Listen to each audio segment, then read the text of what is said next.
Hi guys! For today's video, ayan, may gagawin tayo. Hindi ko alam kung ma-excite ako or kakabahan ako. Nandito tayo sa Malolos, Bulacan sa Aesthetics by Arya dahil magpapalip fillers ako today. Dahil wala, gusto kong medyo lumaki yung uso ko kasi ang liit niya. Pag nag-i-smile ako, nawawala siya. Diba? Tapos pag may mga stolen pictures ako, ganun, minsan parang sobrang liit ng labi ko. Kinakabahan ako na excited kasi gusto ko din makita na lumaki yung labi ko. Daming daldal. Matagal ko siyang pinag-isipan kung tutuloy ko to or hindi. Pero ito na nga. Let's go guys, akit na tayo sa taas. So, ayan na guys, pagkapasok ko, meron silang music, kaya naman ito, mag-voice over tayo para safe. Then, ayan na, pinasign na tayo ng waiver bago tayo mag-proceed sa ating procedure. Pagkatapos ko nga mag-sign ng waiver, ayan, pinatanggal naman na yung lip tint ko dahil lalagyan tayo ng naming cream. So, medyo masakit daw talaga yung gagawin sa atin, kaya naman nilagyan tayo ng naming cream para medyo malesen yung sakit ng tusok ng karayo. Nung sinabi nga sa akin ng nurse na medyo masakit nga yung gagawin sa akin, kinabahan na rin talaga ako, B. Pero wala akong magagawa kasi ginusto ko to, kaya magtiis ako, di ba?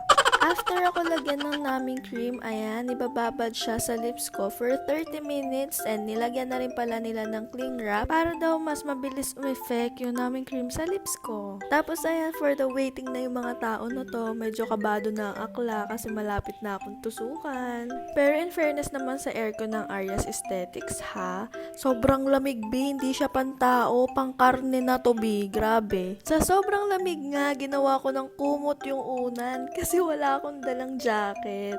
So after 30 minutes, ayan na, pinapasok na ako at sobrang kabado na talaga ako nito B. Binigyan rin pala nila ako ng stress balls at tissue dahil kakailanganin ko daw to during the procedure.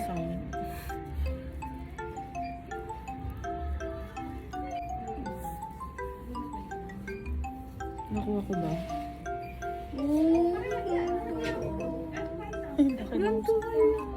Nakuha ko? Nakuha ko, ma'am? Okay na po. Sakit lang. Sakit talaga. Liliit pa naman po siya.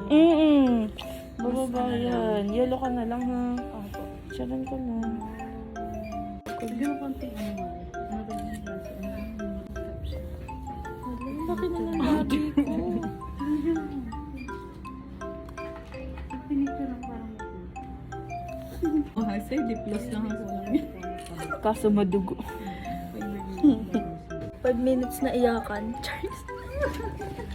So, ito na yung after, guys. Grabe na mag-agad ako. Magain kasi ako. Pero ang ganda. Pero grabe yung mag ako dito. Pero ang ganda. Abog na gusto ko kasi lumaki na to. Let's get it. Oh my God. Yung ganda ng lipstick. Oh, diba? Isabog lipstick. So, nasabi na sa akin mga bawal, 3 days, ganyan. Then, mag-cold compress daw para mag-subside agad yung maga. Kasi kanina tinusok-tusok para ngayon namamagal na siya. Namaga masyado yung foot. Ang sakit. Ang sakit. Ang sakit. Maga-maga siya.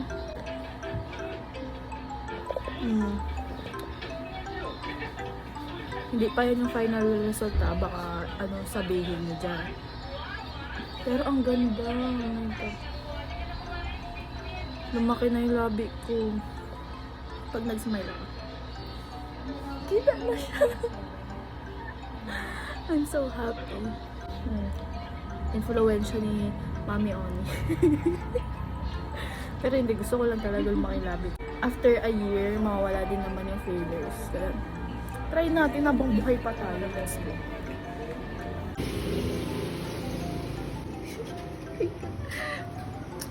Ayan na guys, pauwi na kami. Nagugutom na daw yung mga naghintay sa akin. So, dito pala yan sa Arya Aesthetics. Dito yan sa Malolos. Pwede nyo siyang i-google. Sa taas siya ng Kyoto Ramen. So, searchable naman yan sa Waze at saka sa Google. So, ayan na yung lips natin. Laki. Sobrang laki. Kylie Jenner na to. Hindi. Ang goal ko Mami Oni. Oh, ang ganda niya. Ayan guys, yung maga niya. Oh, wala pa naman yun. Tignan mo na yung face ko. Glass skin, hindi mo kaya. So, isi-share ko sa inyo yung ginagamit kong sabon kaya na-achieve ko yung ganyan ka-glass skin.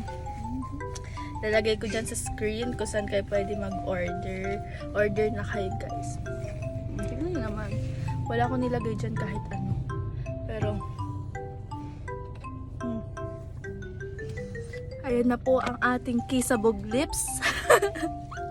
O, pag ngumingiti ako, nakikita na ba yung taas? Yan, gusto ko yan. Let's go.